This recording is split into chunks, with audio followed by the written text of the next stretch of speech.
გამარჯობათ მეგობრებო, ეს არის პოლიტიკის ეკო და დღეს რა თქმა უნდა ვისაუბრებთ ირანზე, ირანში განვითარებულ მოვლენებზე და მის გეოპოლიტიკურ შედეგებზე და მთავარი კითხვა, რაზეც დღეს გვინდა რომ გადაცემაში ყურადღება გავამახვილოთ, არის თუ არა ეს პროცესები გახდება თუ არა საწყისი იმისა, რომ შეერთებულმა შტატებმა სრულად დატოვოს ახლო აღმოსავლური გეოპოლიტიკური სივრცე. დღევანდელი ჩვენი გადაცემის სტუმარია ვახტანგ ფიცხელაური. მადლობა ვახტანგ, რომ გვეწვიე უკვე მეორედ და იმედი მაქვს, რომ ეს საინტერესო საუბარი გამოგვივა.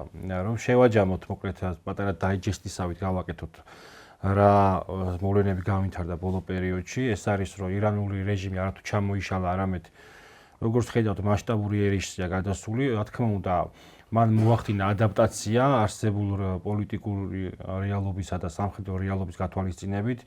მიუხედავად იმისა, რომ ხო განსაკუთრებით დიდი მასშტაბები მიიღო ისრაელისა და ამერიკის შეერთებული შტატების ავიაციის დაბომბებმა, ისინი მაინც ახერხებენ, რომ დაბა ბიუჯეტიანი დრონებით, ბალისტიკური რაკეტებით არამხოლოდ გაანეიტრალონ ის ამერიკული ასე იგი სამხედრო პლაცდარმები, რომელიც სპარსეთის ყურის ქვეყნებშია და ახლო აღმოსავლეთშია, არამედ საკმაოდ ომახიანად შემტევი ტონით უპასუხონ ამ პოლიტიკურ განცხადებას, რომელიც ისმის მათ შორის ისრაელიდან და შეერთებული შტატებიდან. ხედავთ იმას, რომ ზარალი საკმაოდ დიდია, ხედავთ იმას, რომ იობება ეს ენერგორესურსების გადამუშავების საწარმოები, იგივე აბუ-დაბიში, იგივე ყატარში. ვრცელდება ინფორმაციები, რომ უდიდესმა ასე იგი საწარმოება გააჩერეს დროებით მუშაობა, დაკეტილია ჰორმუზის სრუტე, რომელიც გახდა კიდევაც საბაბი იმისა, რომ გაიზარდა ენერგორესურსებზე ფინანსები, ის ასე იგი ღირებულება, ის რიტორიკა, რომ აი ამ ომით რუსეთი ვარდება ამ გეოპოლიტიკური სივრციდან, რეალობამ გვანახა, რომ აბსურდია, იმიტომ რომ ფაქტებზე რო ვილაპარაკოთ, ხო?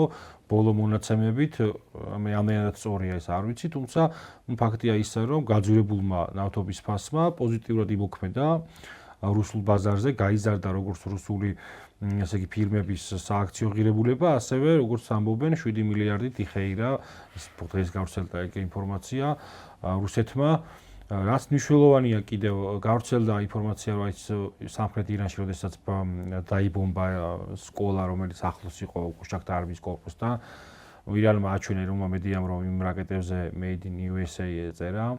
შესაბამისად, ეს გახდა საერთაშორისო აღშფოთების საგანი. დღეს ნახეთ, რომ მელოლმა დაგმო ეს ფაქტი. ასევე, გამოეხმაურნენ, დაიძაბა ურთიერთობა ესპანეთსა და ისრაელის შორის, გამოაძევეს ელჩი. მოკლედ, სხვადასხვანაირია საერთაშორისო რეაგირება და მნიშვნელოვანი არის კიდევ ერთი ფაქტი, რომ ირანულმა მედიამ გაასაჯაროვა, გააჟღერა ესეთი სამიზნეების სივრცე, სადაც მოხვდნენ ამერიკული ტექნოლოგიური გიგანტები, მათ შორის Microsoft, Nvidia, Google და ასე შემდეგ. მოკლედ, ფაქტია, რომ ირანი არათუ ჩამოიშალა, არამედ რაღაცნაირად 21 საუკუნისთვის, ამ ეპოქისთვის მისთვის ხელსაყრელ მნიშვნელოვან ტაქტიკურ ბრძოლებს აწარმოებს და ამბავი იმისა, რომ ჩვენ ხშირად გვესმოდა, რომ იცი რა, ჩინეთის შეკავების თვალსაზრისით, რუსეთის შეკავების თვალსაზრისით ირანში ქაოსით შეიძლება გახდეს ამერიკელთა გეგმის ნაწილი და ამ ქაოსმა შეიძლება შეაჩეროს ორივე დიდი მზარდის გეოპოლიტიკური პოლუსი, თუმცა როგორც ვხედავთ ჩვენ, ქაოსი ეს ამერიკული establishment-ის ინსტრუმენტი კი არა, გახდა ირანის ინსტრუმენტი პირიქით და ამ ქაოსი ცდილობს ეკონომიკურ ბაზრებზე მოახდინოს ზეწოლა და ქაოსი გამოიყენოს მის ინსტრუმენტად. ეს ადრეას თქვით ჩვენს გადაცემაში, რომ საფრთხე ამისი იქნებოდა. ერდოღანმაც ერთგვაროვანი განცხადება გააკეთა, რომ ის ჰუმანიტარული კატასტროფა, რაც ახლა ხდება ირანში, არის სრულად უპასუხისმგებლო პოლიტიკის შედეგი, მას აქვს კაფიო პოზიცია და ის ხედავს რისკებს, რომ რეგიონი შეიძლება აი ეს ქაოსი და ეს საომარი მოქმედების არეალი გაიზარდოს და ეს არამხოლოდ დაუშვათ კონკრეტული ირანისა და მის სამეზობლო შეწუხებს, არამედ მთლიან რეგიონს და რა თქმა უნდა არ შედის ისეთი მნიშვნელოვანი გეოპოლიტიკური მოთამაშისთვის, როგორც თურქეთია მის ინტერესებში. მოკლედ ეხლა რომ თავარი რაც არის, აი კითხვა რაც დავსვი, რომ გახდება თუ არა ეს პროცესები საწყისი იმისა, რომ შეიძლება შტატება დატოვონ რაღაცნაირად ეს ახლო აღმოსავლური გეოპოლიტიკური სივრცე. გადაჭრი თქმა, რა თქმა უნდა, ძნელი არის. ყოველ შემთხვევაში შეგვიძლია ვისაუბროთ ტენდენციებზე. ჯერჯერობით ისეთი ტენდენცია არის, რომ ის მიზანი, რასაც ირანი ცდილობს პოლიტიკური მიზნის მიღწევასაც ცდილობს პირდაპირ ეხმიანება ჩინურს, რომ ყოფილიყო ეს ჩინეთისთვის, ანუ კონტროლირებადი ქაოსის მდგომარეობა უნდა დაედგინა ამერიკას და ეს გამოვიდა, რომ კონტროლირებადი ქაოსი ბრძოლის ველზე ინიციატივა არის ირანის ხელში. ის ირანი როგორ იბომბება და როგორ იმას განიცდის, ეს სხვა საკითხია, მაგრამ იქ არის მთავარი გეოპოლიტიკური არეალი სამეზობლოს სახით, სადაც წარმოადგენლი არიან სპარსეთის ყურის ქვეყნები და სადაც იყო ამერიკული გავლენის სამხედრო ინფრასტრუქტურა, რომელთაც კონტროლს ამყარებდა რეგიონზე, ამათ უქმნის საფრთხეს, ერთი ჰორმუზის სრუტის სახით ქმნის შოკებს, ასე ვთქვათ, ენერგორესურსების, ამით მანიპულირებს, თან ვრცელდება ის ცნობებიც, რომ ირანელები შერჩევით ახერხებენ ზოგიერთი ტანკერის გაშვებას. ინდოეζეია დაიწერა, რომ შეუშვეს და შემდეგ. ხო, იქ ხა ყველაზე მოწყვლადი რომლებიც იყვნენ, პირველი ეს არის იაპონია, სადაც 72-75%-მდე მანდიდან მარაგდება. ამიტომ ერთ-ერთი კრიტიკული ამერიკისთვისაც დარტყმა არის უბრალოდ შეიძლებოდა, რომ ამერიკელებს ეს ქონოდათ გათვლილი ეს დარტყმა იქიდან გამომდინარე თუ თვითონ გააკონტროლებდნენ ამ ესკალაციის პროცესს, მაგრამ ესკალაციის პროცესს ვერ აკონტროლებენ, იმიტომ რომ ირანელებმა აი თავის გარშემო სარაკეტო სისტემებით და დრონებით შეძლეს საემაზე დომინაციის მოპოვება. თუმცა ახლა შიგნით რა თქმა უნდა ძალიან დიდი ნგრევა არის და შეიძლება სხვა პროცესებამდეც მიიყვანოს, მაგრამ ნაკლებად სავარაუდო მგონია რატომ ომამდეც იყო ამაზე საუბრები ანალიტიკოსებს შორის და ეხლა უკვე გამოკვეთილად სასახად უკვე ყველა საუბრობს, რომ თუ ირანი გაძლევდა რამდენიმე დღე, აი ერთი კვირა ან ორი კვირა, და პრინციპში ორ კვირას მიაღწია. იქ უკვე რეჟიმი უფრო და უფრო გაძლიერდებოდა და უფრო მეტი კონსოლიდაცია მოხდებოდა საზოგადოების და ეს დაბომბვებიც ჩვენ თუ მივადევნებთ თვალყურს და გავიხსენებთ პირველი 5 დღის განმავლობაში აქტიურად ხდებოდა მეთაურების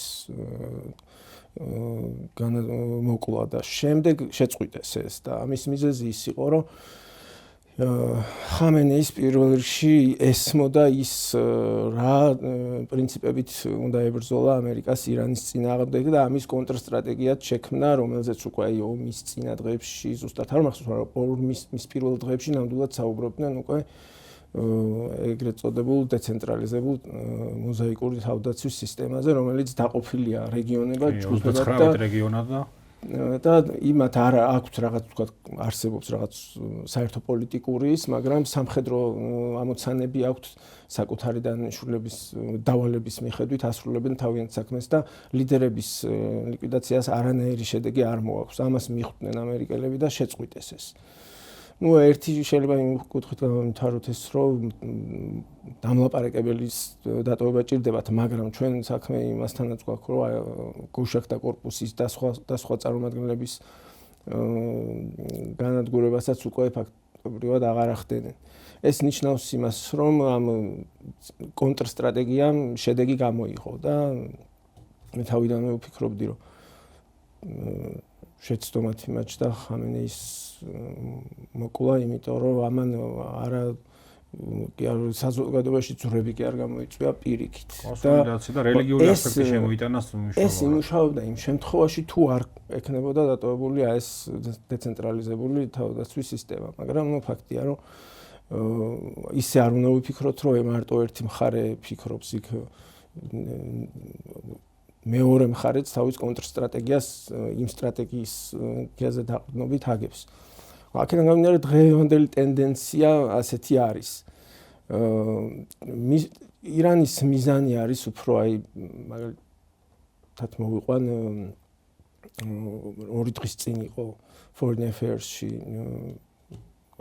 ირანის უპირატესობებზე და სტრატეგიულ მიზნებზე სტატია და იქ იყო განხილული სწორედ ეს ჰორიზონტალური ესკალაციის სიარა, რაც უნდა განახორციელოს ირანმა, რასაც აკეთებდაო, იმავე სტატიაში არის მოყვანილი ვიეტნამი, ჩრდილოეთ ვიეტნამი და რას გულისხმობს ეს, რომ მან უნდა დაიწყოს მეზობლების, ამ შემთხვევაში საკუთარი მეზობლების, სპარსეთის ყურის ქვეყნების რომლებიც არიან ან მისი თანასწორი ან უფრო ქვემოთ ჰორიზონტალური ამიტომ ეწოდება მათი დაშინება არა პირდაპირ არამედ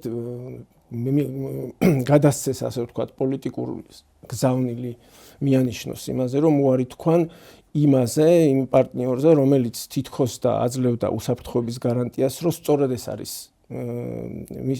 ამ ქვეყნებისთვის საფრთხის შემცველი რომ მათ დაიწყონ უკვე დაფიქრება იმაზე რომ უარი თქვან ამერიკასთან ნელ-ნელა ურთიერთობაზე უარი სამხედრო ბაზებზე უკვე ამენი შვილმაც უკვე ეს გააჟღერა და გადავიდნენ ჩინეთთან პარტნიორობაზე რაც გამოიწვევს მთავარი რა არის რომ ამ სრუტის ენერგო რესურსებზე კონტროლი ფაქტობრივად გადავა ჩინეთის ხელში წამოვა ჩინეთიდან ინვესტიციები როგორც ირანში ასევე სპარსეთის ყურის ქვეყნებში და ამერიკა დაკარგავს შემცირდება პეტროდოლარის გავლენა და შესაბამისად დოლარი დაეცემა რაც უნდა მომხდარიყო პირიქით უნდა მომხდარიყო ის რომ რატომ მოხდა ირანთან ესკალაცია რომ დიპლომატიური ხაზის გაუქმება ასე ვთქვათ ნუ ეს შეგვიძლია ცალკე ვისაუბროთ ამაზე საერთოდ საიდან განავითარეს იმიტომ მოხდა რომ ამერიკელებს ერთი იმედი ჰქონდათ პირველი რომ ნაკლებად ალბათური მაგრამ მაინც რომ რეჟიმი ჩამოიშლებოდა ეს არ მოხდა და სხვა შორის ომამდეც თქვა ერთ-ერთმა გენერალმა დამოუწყდა სახელი. გავრცელა კიდევ მისი განცხადება, რომ ნუ სავარაუდოდ უფრო აქტიურად და მაღალი ალბათობით ჰქონდათ გეგმა B, რომელიც განხორციელებასაც შეძლებდნენ, მაგრამ ამ გეგმა B-საც გავყოფდი ორად.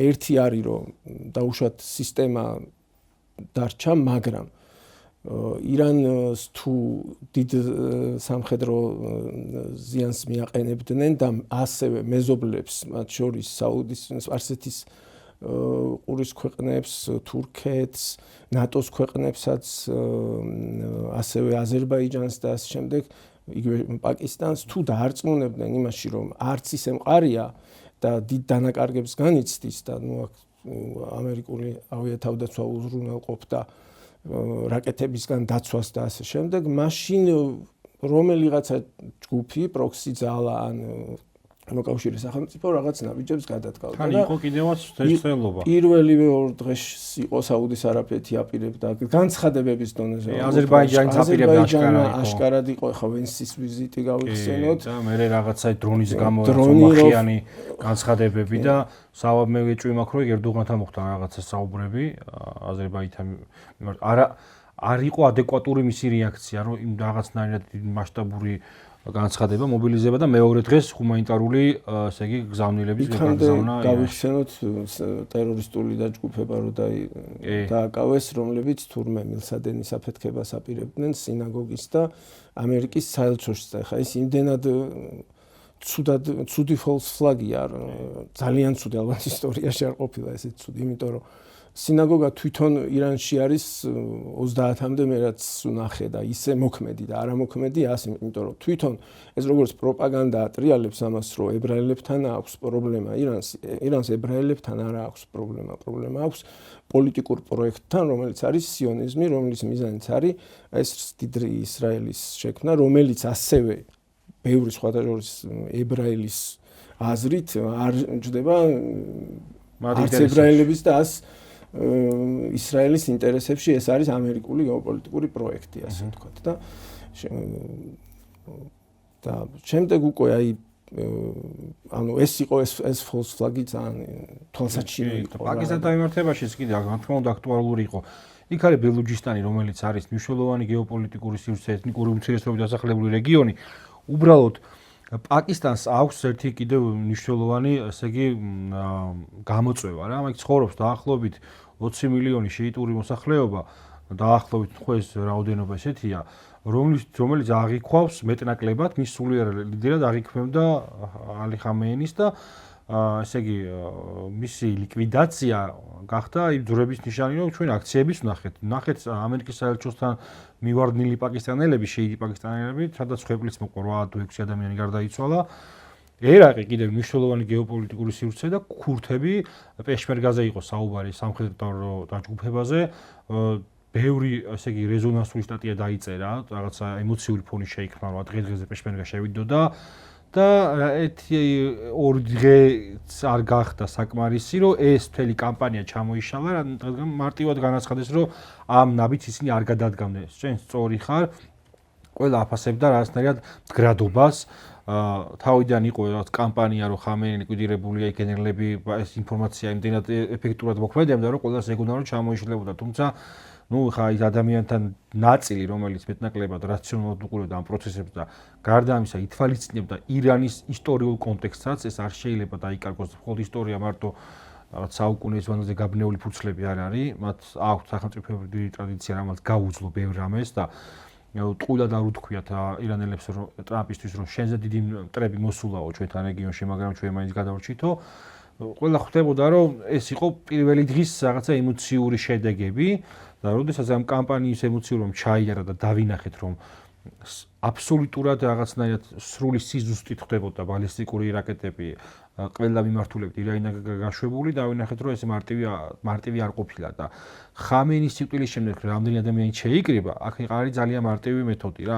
არ კი იყო აი დღესაც გავრცელდა რეზა ფეხლევის მიწოდება, რომ მოწოდება ხალხის მიმართ, რომ გამოდით გარეთ, ხელში აიღეთ ძალაუფლება, ნეთანიაჰუმაც განაცხადა, რომ რეჟიმის დემონტაჟი ირანელების ხელშია და ჩვენ მაქსიმალურად შეუწყობთ ამ პროცესებს ხელს, მაგრამ მარტივი მოცემულობაა რა, როცა შენ ქვეყანას ბომბები ცვივა და 12000 დაჭრილ ადამიანზეა საუბარი, სადაც 1300 ადამიანი გარდაიცვალა მიერიშების შედეგად, რაც გავრცელდა დასავლურ მედიაში, სრული ციფრი არ ვიცი. როდესაც შენს ქვეყანაში ბომბები ცვივა, ძნელია იყო იმ ადამიანების ხარეც, ვინც ამ ბომბებს უშვებენ. ეს არის 2x2 4 მარტივი მოცემულობა და რაც არ უნდა ბევრი იყოს ასეთი ადამიანების რიცხვი, რაც არ უნდა ბევრი იყოს არსებული ხელისუფლების მოწინააღმდეგენი, როდესაც უცხო ძალები შენი ქვეყნის, ესე იგი, ტერიტორიების, შენი ქვეყნის საინტერესო ინტერესების და მოსახლეობის ლიკვიდაციას ახდენენ, ვერ გადახვალინოთ ხარეს, იმიტომ რომ მარტივია რა, აქ ეს გეოპოლიტიკური პროექტი, რასაც გულისხმობდა იმას, რომ თითქოს რაღაცნაირად შიდა ძალები გაექტიურებინათ, ჩემი აზრით აბსურდული იყო რა. ეს აქციები კი შეექმნა რაღაცნაირად თვითონ საერთაშორისო ლეგიტიმაცია, რომ რაღაც ინტერვენცია მოხდარიყო, მაგრამ ამ აქციების იმედი არ უნდა ქონოდათ. აქციების იმედი არ ექნებოდათ სპარსეთის ყურის ქვეყნებს, ისინი უყურებენ ძალას და არა სამართლიანობას. ისინი თუ დაინახავდნენ, რომ ირანი სუსტია, რა თქმა უნდა, შეუტევდნენ და ყველა თავისას წაიღებდა, ასე ვთქვათ. თავარია იქ შექმნილიყო ქაოსი და ამ შემთხვევაში უკვე კონტროლირებადი ქაოსი იქნებოდა, რომელშიც დომინანტი იქნებოდა ამერიკა და ის გააკონტროლებდა რა მიმართულებით უნდა ყოფილიყო და იმ კონტროლებად ქაოსში უკვე თავარი იყო, რომ ჰორმუზის სრუტეზე დაემყარებინათ კონტროლი თვითონ და ქვეყანაში ეს გაგრძელდებოდა, ეს ბჭყალებში ცივილიზაციის მაგვარი, რომელიც ფაქტობრივად დროში გაწერილი არც ისე უკვე რთული საწარმოებელი არ იქნებოდა ამერიკისთვის, იმიტომ რომ გამოცდილება აქვს. ხო, ანუ ირანთან მაინც ძნელი ჩანდა თავიდანვე, მაგრამ შესაძლებელი იმით იყო, რომ მე რას ვფიქრობდი რომ და რატო ვფიქრობ, რომ საერთოდ ახლა მოხდა, რომ სი ძინპინს უნდა შეხვდეს მარტის ბოლოს,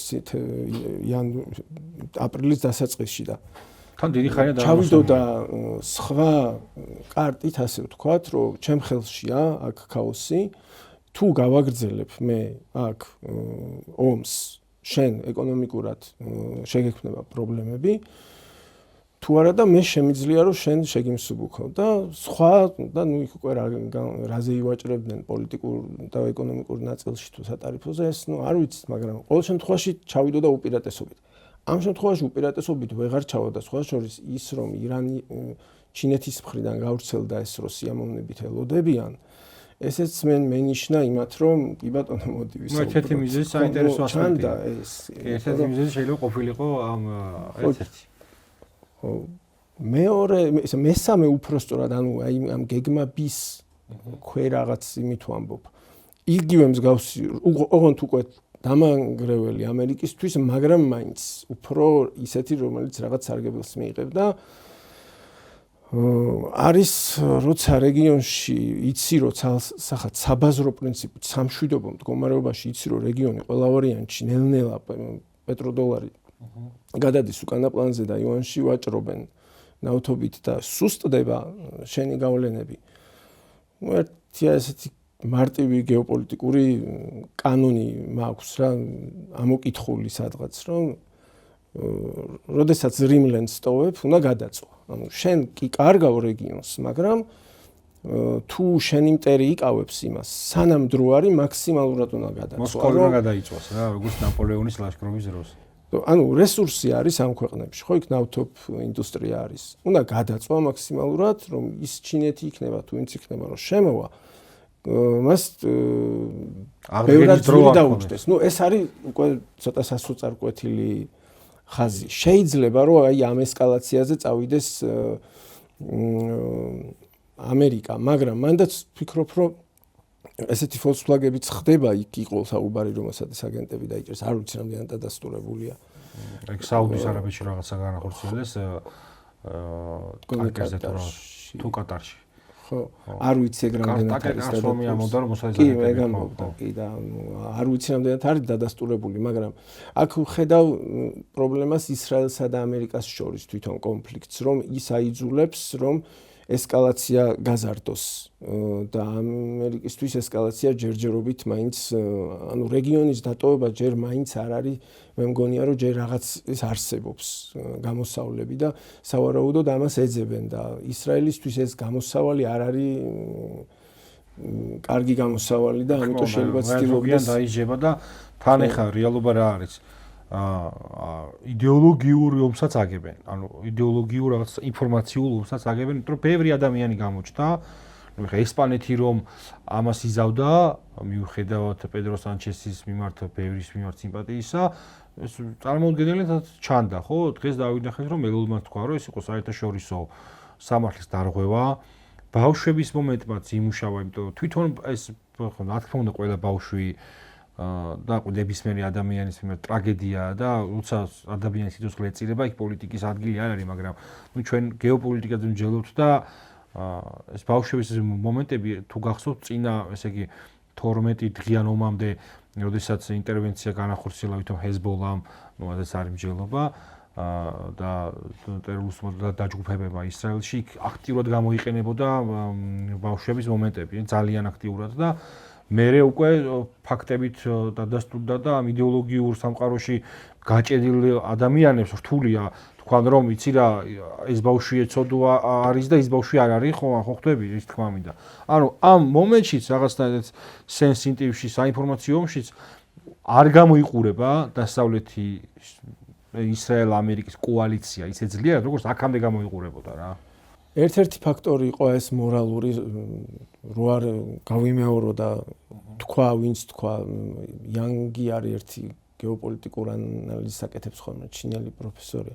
მე მგონი იანგი გამოითქვის ამერიკელები ასე მოიხსენებენ და ის ამბობდა ერთ-ერთ მეორე პუნქტად რომ რაღაც ესეთი სადაც ომის დამნაშავის გამოავლენ ეს უკვე მორალურ ამას როდესაც ართმევს ძნელია იქ მე შემდეგ ვინმე გადაწყვიტოს რომ დადგეს იმის მხარეს ასე ვთქვათ ბოროტების მხარეს რომ დამნაშავის მხარეს და ეს მე დომინოს პრინციპით მოქმედებს და ყველა თავს იკავებს და ეს პრინციპში მოხდა ანუ საინფორმაციო ომი მიუხედავად რომ დასავლეთ ამაში ვერ მithumetes ვერ ჯობნის რეები იმალება დღეს და კიდე რა არ ვიცით აი უბრალოდ განცხადებებით ხვდებით და სხვადასხვა პოლიტიკური იმებით და ხა სამხედრო ნაწილში რა ზარალიც ჰქონდათ ესეც კი იმდენად არ არის გაჟღერებული კი ზარალი ნახა მაგრამ აი რა ზიანი ნახა ამაზე არ საუბრობენ ანუ აქტიურ მოხსენებაში არ არის მაგრამ სინამდვილეში ჩემი აზრით პირველი ყველაზე მეტად რამაც გადაწყვიტა იყო ის რომ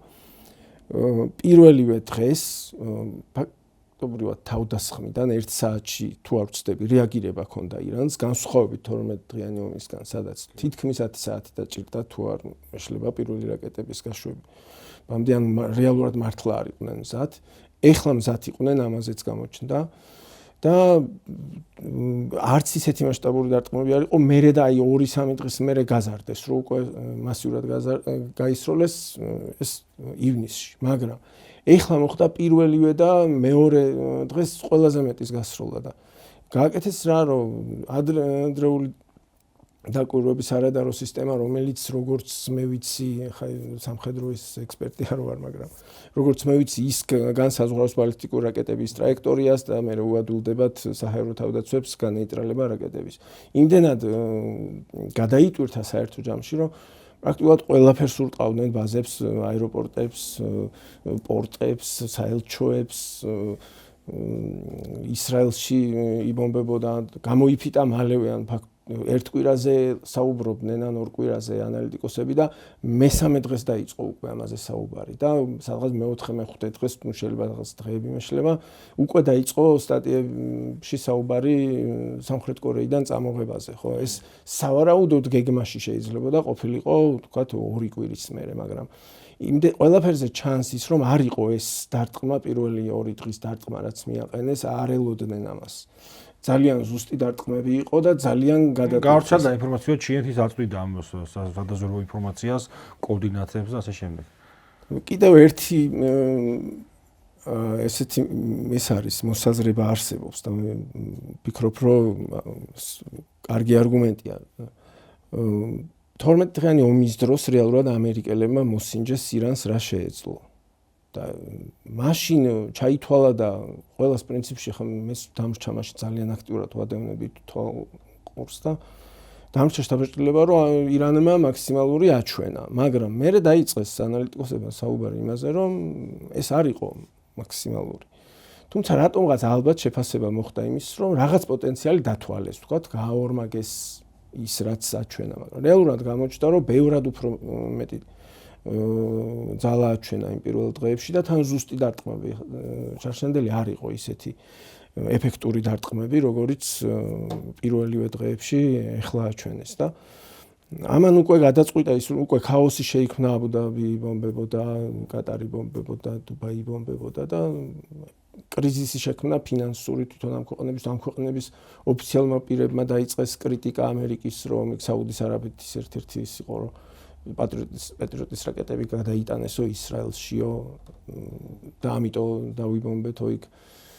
მოკლედ კრიზისი შეუქმნა ის და ამან გადაწყვეტა. ფინანსურადაც ძალიან ისეთი ამბავია, ხო, პატრიოტის სისტემა რამდენჯერმე აღემატება იმ დრონს, რასაც ირანი უშვებს და ამ შემთხვევაშიც აი ამ კონკურენციაში იჩაგრება ისრაელ-ამერიკული იარაღი, იმიტომ რომ კი უფრო მეტად ეფექტურია, უფრო მეტად ესე იგი ძლიერია, მაგრამ უფრო მეტად ძვირია და წარმოების თვალსაზრისით ირანს შეუძლია რომ რამდენჯერმე შეავსოს თავის მარაგები, ვიდრე ამ შემთხვევაში ისრაელს და შეერთებულ შტატებს. მე ცოტა დილეტანტური პოზიციიდან ხედავ კრიტიკას, ნუ არ შევდივარ იმაში, საკუთარ აზრს გამოთქვა, აი რატომ მეჩვენება ეს ელბრიჯ კოლბის და ვეს მიჩელის სტრატეგია, რომელიც გულისხმობს, რომ ყველა მიმართულებაზე ალიანსები უნდა გავააქტიუროთ, პრობლემას რაში ვხედავ და რისკებს ამაში ვხედავ იმ რისკს, რომ თუ დარწმუნებული არ არიან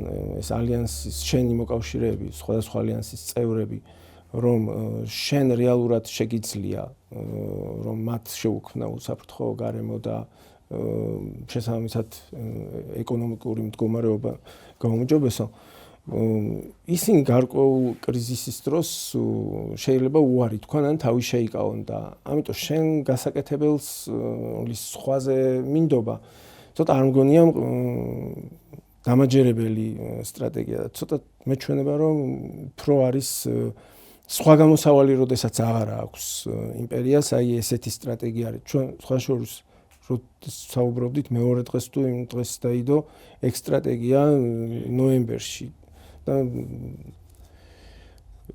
ხაკ ერთი ფაქტორი კიდევ რაზეც ძირითადი აქცენტი გეთდება ის შორიდან რომ მივყვეთ ამერიკაში 2000-იანების დასაწყისში და იქამდეც იყო მსჯელობა რომელი მიმართულებით უნდა განვითარებულიყო შებოჭვა ესე იგი ირანია ბოდიში ჩინეთი არის საფრთხე და აქეთ თუ რუსეთია იქნება მომავალი საფრთხე და რუსეთი უნდა შეიბოჭოს რატომღაც სავარაუდოდ უფრო რაღაც კორპორატიული ინტერესებიდან გამომდინარე რუსეთი კარგი ლუკმა იყო რესურსებიდან გამომდინარე ერთი და მეორე ამას თან ეხლდა ის ფაქტორი რომ ხელში ჩაგდები რუსეთზე პოლიტიკური კონტროლის დამყარების შემთხვევაში უკვე ავტომატურად ჩინეთი გაკონტროლდებოდა. რუსეთის არ იყო მდგრადი შიდა პოლიტიკური სისტემიდან გამომდინარე მაშინ. ხო. და განვითარდა ეს ხაზი, მაგრამ ამ ხაზს უფრო მაგრამ ეს არ ნიშნავს რომ მეორე პროექტი არ მუშავდებოდა პარალელურად. მაგალითად თუ მეორე გუნდი მოდიოდა იმის მასშიც აკეთებდა საქმეს, მაგრამ ძირითად ხაზს თავის რომელი სტრატეგია სწორად მიაჩნდა იმას ანვითარებდა. აი რომ შევხედოთ ობამას და დემოკრატების ხაზს, მაგალითად ობამამ მოახდინა შექმნა ეს JCPOA შეთანხმება ირანთან, რომელიც ითვლება რომ მუშაობდა, აი მარტო დემოკრატები არ ამბობენ ამას, თავად მაგაში ვეს მიჩელს აქვს ნასაუბრები ეს ერთ-ერთ დიალოგში, სადაც 3 წუთი აქვს დათმობილი ამაზე, რომ რა კარგად მუშაობდა JCPOA. აი ეს ბირთვული შეთანხმება. მახსოვს რომ მაგაზე იყო ალაგ-ალაგ კრიტიკა, რომ ისე ყველა ობიექტზე არ უშვებენ და დამკვირვებლებს და მაინც შექმნიდა. არ იყო ასე, ეს იყო პროპაგანდის ნაწილი. რატო? იმიტომ რომ ირანს არ ჭირდებოდა ბომბის შექმნა. ხამენეის სტრატეგია იყო ის, რომ რახან გავიდა ამერიკა, აი მიუყვებით ამდროულად და მე უფრო ნათელი გახდება. ობამამ მოახერხა ეს შეთანხმება, იყო ამერიკა, ბრიტანეთი, გერმანია, საფრანგეთი, ჩინეთი, რუსეთი გარანტორები. ესენი გარანტორები იყვნენ რაზე, რომ 5%-მდე მეტს არ გაამდიდრებდა ურანს და სანაცვლოდ სანქციები უნდა შემსუბუქებულიყო. ეს მუშაობდა ყველასთვის, იმიტომ რომ არც რუსეთს და არც ჩინეთს მიუხედავად იმისა, რომ მოკავშირეები არიან, ირანს რო ბირთვული არ იქონდეს, არ უნდა, იმიტომ რომ შენ ისეთი პარტნიორი გჭირდება, რომელიც შენზეა დამოკიდებული და თუ მეტად სუვერენულია, შენი გავლენები იკლებს, ამიტომ არ იყო არც მათ ინტერესში და ირანისთვისაც კარგი იყო ეს. შეიძლება არსებობენ რადიკალები, მაგრამ ხამენეის პოზიციას კარგი იყო ეს. მაგრამ ტრამპი მოდის 2016 წელს მოდის, ხო? 18-ში აუქმებს ამ შეთანხმებას. და გადის, რატო გადის? აქვე უკვე თვალსაჩინო იყო ის, რომ მომავალში ირანზე შეტევა დაიწყებოდა და ეს სავარაუდოდ უკვე ესმოდათ ირანში. გადის შეთანხმებიდან რატო? რაღაც მიზეზებით რომ მაინც შექმნიდა ბომბს და არ შექმნა საწარმოებენ, კი ბატონო, მაინც შექმნია. გიმალავენ. რა და 2018 წელს ამ ხელშეკრულებიდან გადია. ბირთვული შეთანხმება, ამ სტრატეგიული იარაღის შეთანხმებებიდანაც რო გადიოდა, მაგას ამბობდა რუსეთი მაინც დაარღვევს და ხა რო გადიოდა, მე არღვევდა რუსეთი. ეს არ იყო როგორც აჩვენებდნენ რა. რა თქმა უნდა. ხო და გავიდა ამიტომ დაედო იგივე სანქციები აღდგა, უფრო წნეხის ქვეშ გაშდა ქვეყანა, მაგრამ რატო ხდებოდა ეს? იმიტომ რომ თუ ჩინეთზე ვაკეთებთ და ჩვენ ვიცით რომ ტრამპი წინა პრეზიდენტობის დროსაც ჩინეთზე აკეთებდა. ჩინეთზე დარტყმას თუ აკეთებ, ყველაზე ძვირფას ფიგურა დაფაზე დევს ირანი. იმიტომ რომ ჰორმუზის სრუტეს აკონტროლებს ირანის აღების შემთხვევაში, ჰორმუზის სრუტიდან 50-დან 60%-მდე სხვადასხვა მონაცემებით. ანუ ირანის ენერგო რესურსების სადღაც 50% ჰორმუზის სრუტიდან შედის. ერთი გზა ერთი სარტყელის პროექტები ირანის გარეშე არ განხორციელდება და გეოპოლიტიკური, გეოეკონომიკური პროექტი. კი, და პლუს ირანის ნავთობი თავად, რომელსაც იაფად ყიდულობს ჩინეთი. და ამას ემატება კიდევ დამატებით რუსეთი, იმიტომ რომ რუსეთი ისეთ იმ ხარეს დადგება. ანუ პროდასავლური, პროამერიკული ირანის შემთხვევაში რუსეთს გზა არ რჩება, რომ ირანთან ითანამშრომლოს, ბოდიში ჩინეთთან ითანამშრომლოს. უკვე იძულებული ხდება, რომ გადავიდეს ამერიკის მხარეს, იმიტომ რომ ის სანქციები ამ შემთხვევაში უფრო მეტად იმუშავებს, დოლარი უფრო მეტად მოთხოვნადი იქნება და ასე შემდეგ. და ეს იგივე დომინოს პრინციპით აქეთ გადახრიდა ყველაფერს. ანუ მნიშვნელოვანი ღერძია რა. და კიდე აი ამიტომ რახან შეთანხმებიდან გავიდა, ეს ნიშნავდა რომ ჩინეთი მზადება უნდა ყოფილიყო. და აი როცა როგორც კი ტრამპი მოდის, ვაკვირდებოდი მაშინაც როგორი იმით იყვნენ ირანელები მონდომებული, უფრო აი სადაც შიში იგრძნობოდა, რომ ძალიან ჭირდებოდათ მოლაპარაკებები. თითქოს მე მეჩვენებოდა ასე, იმიტომ რომ მოსული დღიდან მარტიდანვე მე მგონი დაიწყო უკვე მოლაპარაკებები და ყველა შეხვედრაზე წარმატებით მიდიოდა, რომ შეამცირე ურანი 60%-დან დაიყვანე 5-მდე და იგივე მეორდებოდა. არ მახსოვს მე-4 თუ მე-5 შეხვედრაზე რახანი ირანი ყველაფერზე წამოვიდა, მოსთხოვეს ბალისტიკური რაკეტების ზე უარი. ხა ბალისტიკური რაკეტებზე უარი ნიშნავს რას? შენ ავიაციაში დომინირებ, ნაოსნობაში დომინირებ, ავიადავდაცვა მე არ მაქვს, ერთადერთი მე რაც მაქვს, შენ როცა მე მანადგურებ უფრო მეტად ვანადგურო შენი პლაცდარმები. და ეს არის ჩემი უპირატესობა, სამხედრო უპირატესობა, რომელიც პოლიტიკურში თარგმნება შემდეგ. და ამასაც თუ არს მეუბნები, ეს არის კაპიტულაცია ფაქტიურად, უკვე ვეღარაფერს ვერ ვაკეთებ მე და რა თქმა უნდა ირანმა უარი თქვა. შემდეგი შეხვედრა უნდა ყოფილიყო კიდე, შეხვედრიდან ორ დღით ადრე ურტყავს ისრაელი. ესეც პროცესი მიდის და თან ლიკვიდაცია ძახდნენ ხამეინის. იგივე მოხდა ეხლაც. უბრალოდ განსხვავება ის იყო, რომ ეხლა ზუსტად იცოდნენ, რომ დაარტყავდნენ და მოლაპარაკება არ შედგებოდა. აი ბოლო შეხვედრიდან რომ გამოვიდ და არ აღჭიდა თქვა, რომ ყველაფერი კარგად წავიდაო და ამერიკა რომ თქვა, რომ ვერაფერზე ვერ შევთანხმდითო. მან მივხვდი, რომ არ აღჭიმეს თქვა ორი მიზნით, ერთი ალბათ რომ საზოგადოებაში პანიკა არ ყოფილიყო ირანში და მეორე რომ მერე ეთქვა, რომ აი ჩვენ გვეგონა რომ ყველაფერი კარგად მიდიოდა და ისევ მოგატყუეს. ანუ დიპლომატიაში მოუგო ამერიკას პრინციპში წინაშიც და ახლა აი თვალსაჩინო თუ მიადევნებ თლიან სურათს ადამიანი თვალს დიპლომატიაში ამერიკა მოუგო და რეალურად ასეც იყო თავდასხმა მოუწია ამერიკას იმიტომ რომ ვერ ამბობს იმას რომ ანუ პროვოკაციაზე არ წავიდა და არ იყო ეს პროვოცირებული ომი.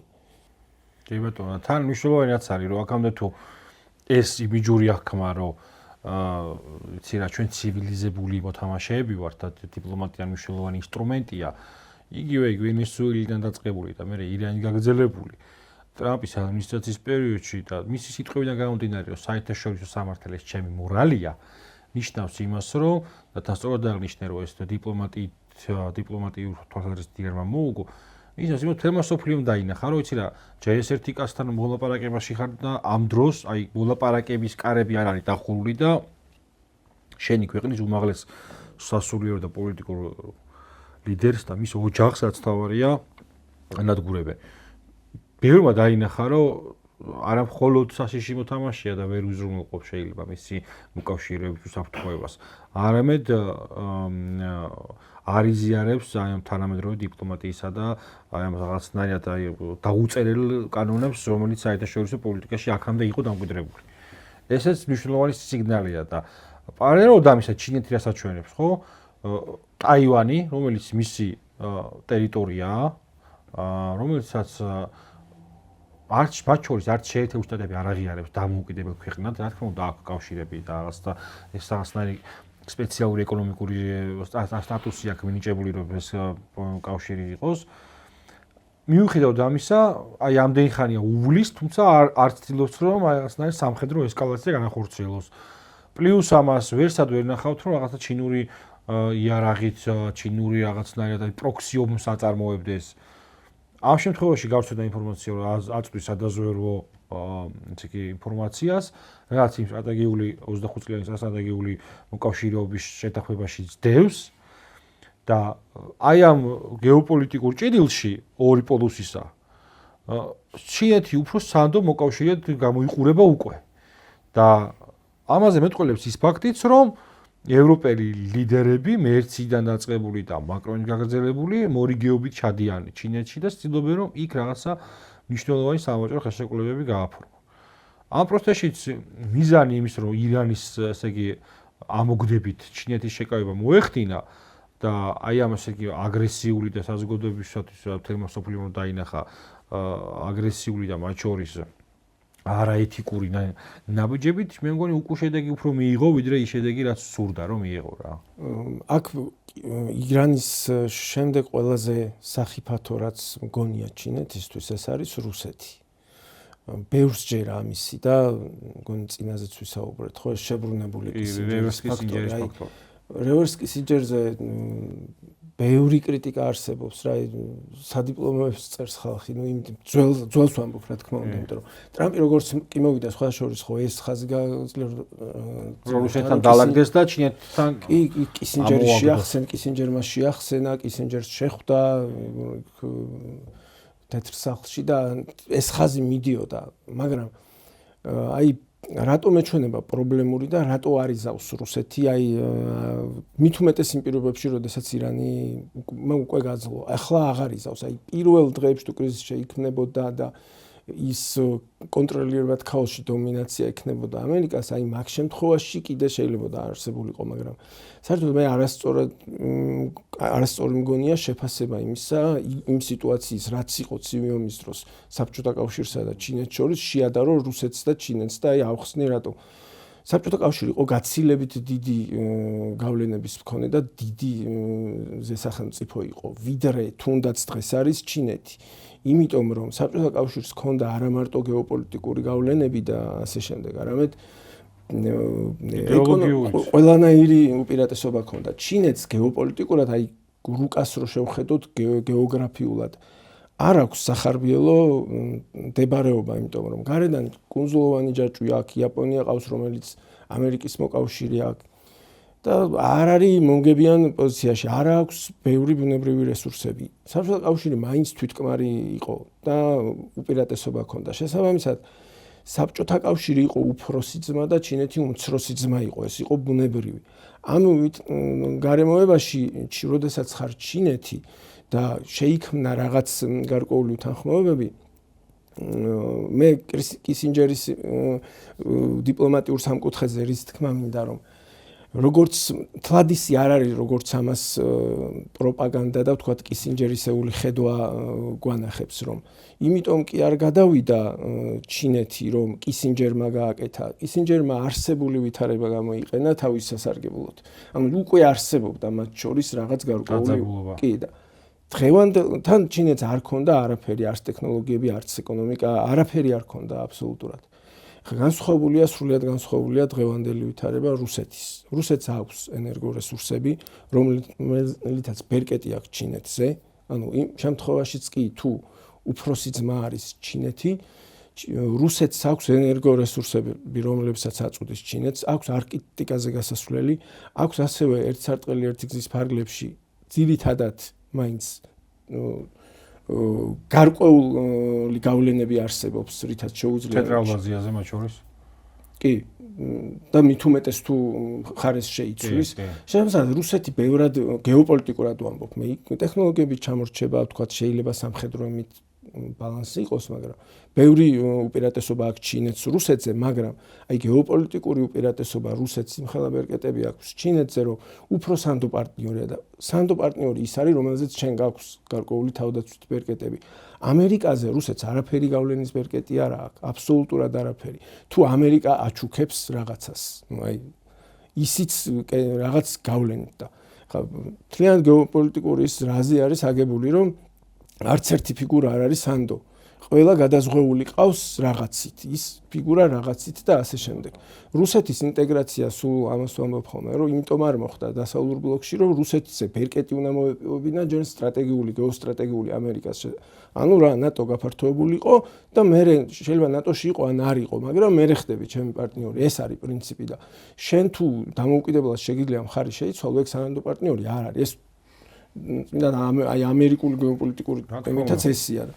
აქედან გამომდინარე პარტნიორობა არ არის ხარ გასაგებინაზე ვთქვათ ხარ ჰეგემონი და ყავს სიტუაციური ვითომ დღეს შენი მეგობარია ხვალ შენი მეგობარი არ არის და სამართავი გეოპოლიტიკური სივრცე ამ შემთხვევაში ევროპა და ამ შემთხვევაში ის რუსეთის სარტყელი რომელიც რიმლენდი ეგრეთ წოდებული რაც არ ყავს აი ამ რუსეთს და იქ ბუნებრივია ხა სუვერენული მოთამაშეები ისეთი როგორც ირანი არის დღესაც არ შედის მათ ინტერესებში რა, იმიტომ რომ რთული ის აქედან გამომდინარე ძნელად წარმომიდგენია მე რუსეთმა მხარე იცვალოს ირანის პირისპირ უშვებ რაღაც გარკვეულით, მაგრამ ნაკლებად მე მგონია რომ ეს არის სულელური საქციელი რუსეთის მხრიდან და ამას არც არსებული ადმინისტრაცია და გამოცდილებას არსებობს იმის რუსებს აქვთ ამის გამოცდილება, როდესაც გახდნენ მეტნაკლებად პარტნიორები და მისაღები გახდა ელცინის დროინდელი რუსეთი, ესე რომ ვთქვათ, დასავლეთისთვის რამე იყო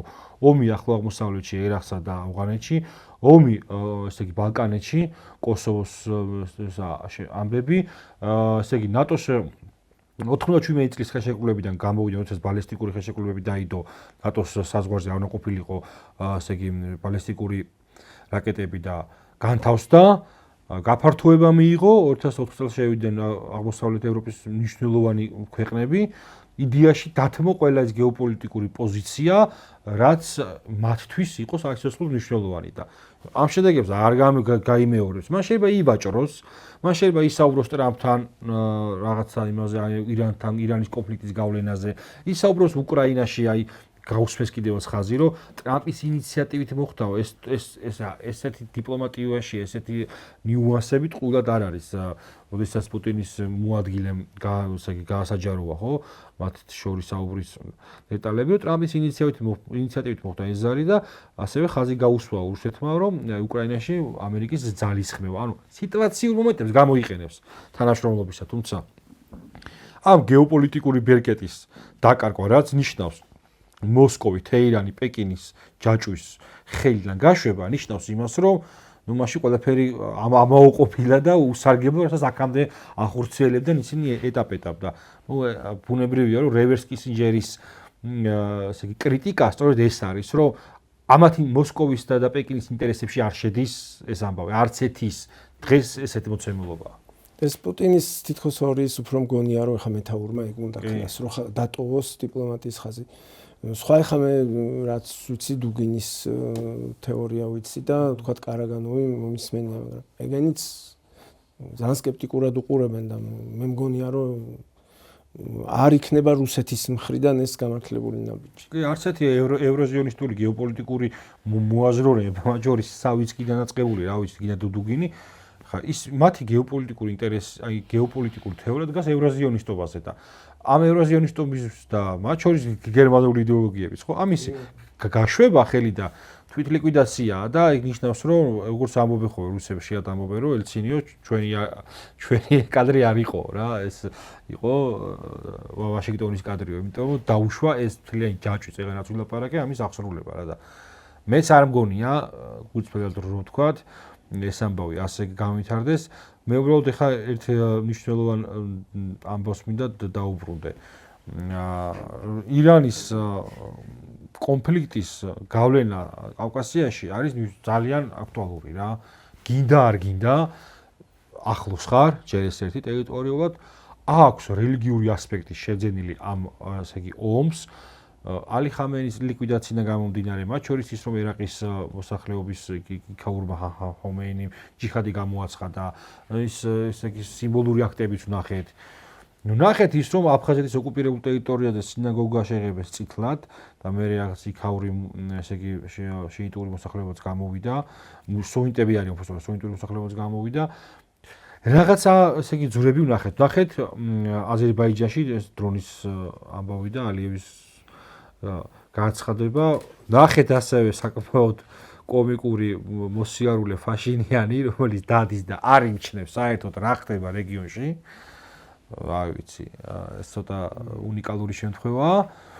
და ნახეთ საქართველოს ხელისუფლების ორმხრივი სამძიმარი, რომ იმასაც და ამასაც რაღაცნაირად ეცადა რომ ეს ყოფილიყო დაბალანსებული.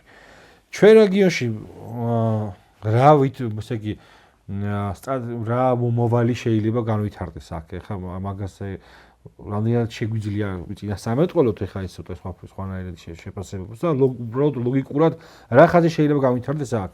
რა საფრთხეები წინაშე ვდგავართ რა. არა მხოლოდ საქართველოს, არამედ რეგიონი. ჩემი აზრით აი პირველ დღეებში იყო ყველაზე ცუდი. პირველი 5 დღე ჩვენთვის იყო ძალიან კრიტიკული. სტუნება იმისი ხო, რომ ჩართულიყო აზერბაიჯანი. ის თუ ჩართვებოდა აქედან ჩვენზე სხვანაირ ზეწოლად წამოვიდოდა ხარის არჩევა მოგვიწევ. მე არ ვიცი რას მოგთხოვდნენ ხა ჯარების იმას არ მოგთხოვდნენ, მაგრამ მე ვფიქრობ ალბათ აეროდრომს მოგთხოვდნენ.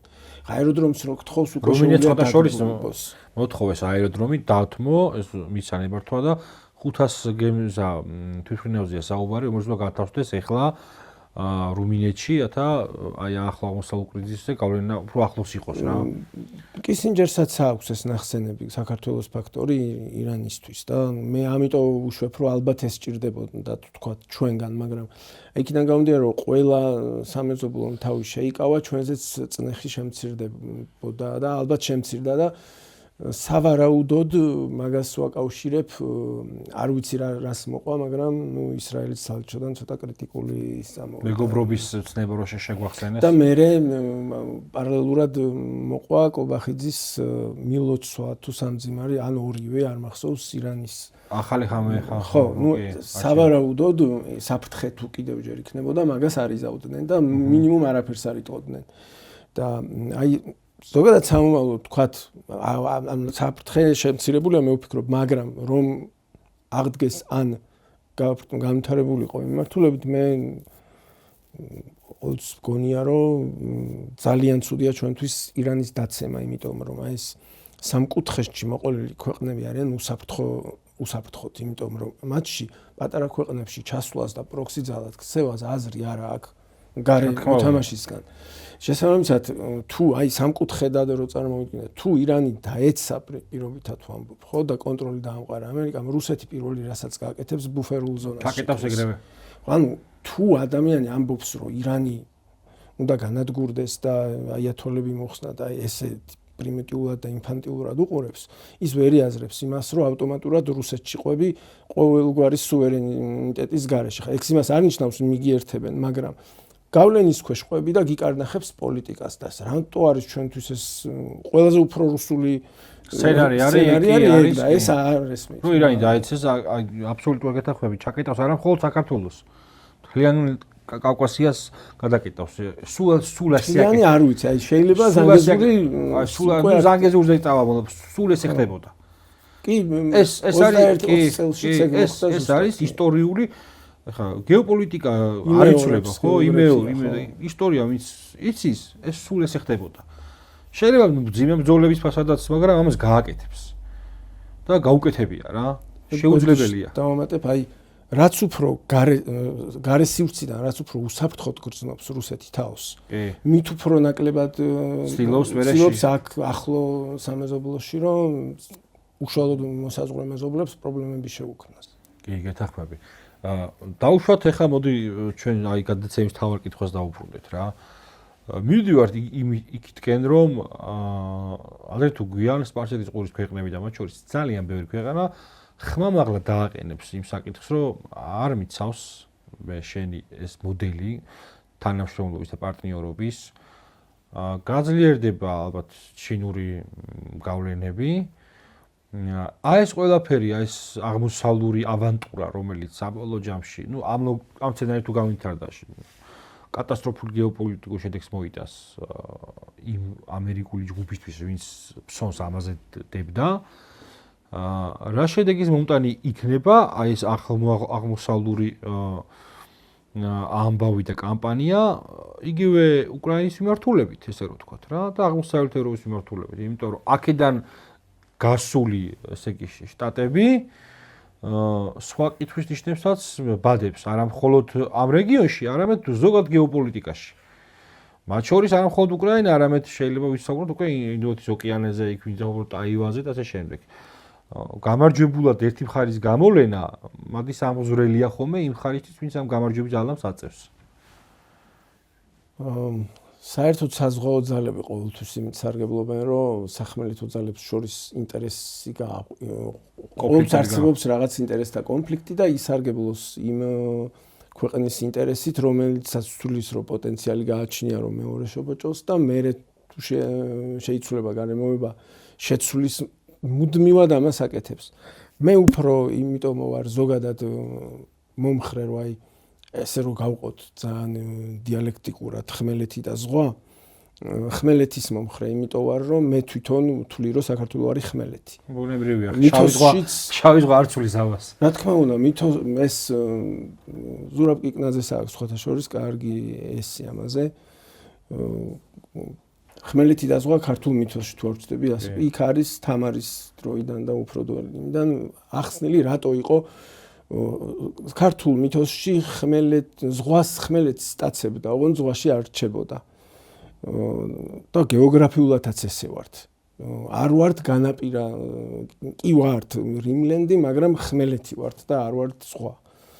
ამიტომ მე მგონია, რომ თუ სახმელეთო ქვეყნებს შორის რაღაცა დაბალანსებული ალიანსი შეიძლება რომ არსებობდეს, იქ ჩვენ უფრო უსაფრთხოდ ვიგრძნობთ თავს, ვიდრე როდესაც გარეძალა მოდის და ახლა მაგალითად რაც უნდა მიმჯდველი იყოს. ესე თქვა, რაც უნდა მიმჯდველი იყოს, რაც უნდა მოგვეჩვენოს, რომ იქ რაღაცა უპირატესობა აქვს მორალური, დემოკრატიის თუ ეკონომიკური მხრივ, ნუ მე აქ ეგზისტენციალური საფრთხეების მიქმნის ის პოლიტიკური თამაში. სულ ეს არის და არაფერი სხვა რა, მხოლოდ ბიზნესი. და კიდე დავამატებდი მთავარს, რომ ჩვენთვის მე ვთვლი, რომ ძალიან მომგებიანი იქნება თუ ყოველთვის მოახდენს ჩინეთი დომინაციას რუსეთზე და ძალიან კარგია რომ ეს უპირატესობები გააჩნია, მიუხედავად რას ვთქვით ახლა გეოპოლიტიკურ რომ შენი ისტორიული ეგზისტენციალური საფრთხეები არ გაგიაქტიუროს იმან რუსეთმა რა. კი ბატონო, ხო, ანუ ჩინეთს კონდეს ბერკეტები რუსეთზე. ეს არის ჩვენი უსაფრთხოების ნაწილი, მე ასე ვხედავ. და არა დასავლური გეოპოლიტიკური და არა ამერიკას, არა ის მისთვის ქვეყნები არის მოთამაშე პაიკი, რომელიც და ჩინეთისთვის ესე არ არის, ჩინეთისთვის სარტყელის ნაწილია ეს. კი ბატონო. საინტერესო იყო მოკლედ ესე ვთქვა, დავაკვირდეთ ახლა მიმდინარე პროცესების განვითარებას. ერთი მნიშვნელოვანი ამბავი არის ის, რომ საიდან უნდა გადაიხაროთ ეს გეოპოლიტიკური სასწორი რა. თავარი არის რომ ასეთი ჯანსაღად მოვახდინოთ ამისი შეფასება. არ შეიძლება პოლიტიკის შეფასება დავიდეს იმაზე, რომ ხა ირანში იქ ავტოკრატია არის და აი ქალების ესე იგი ჰიჯაბის დონეზე განხილული გეოპოლიტიკა არის, აი წეგან რაზეც ისაუბრე, რომ ირანის დაცემა იწვევს იმას, რომ აქ შემოდის რუსული სამხედრო ნაწილები, გინდა ეს თუ ჩვენ თუ არა.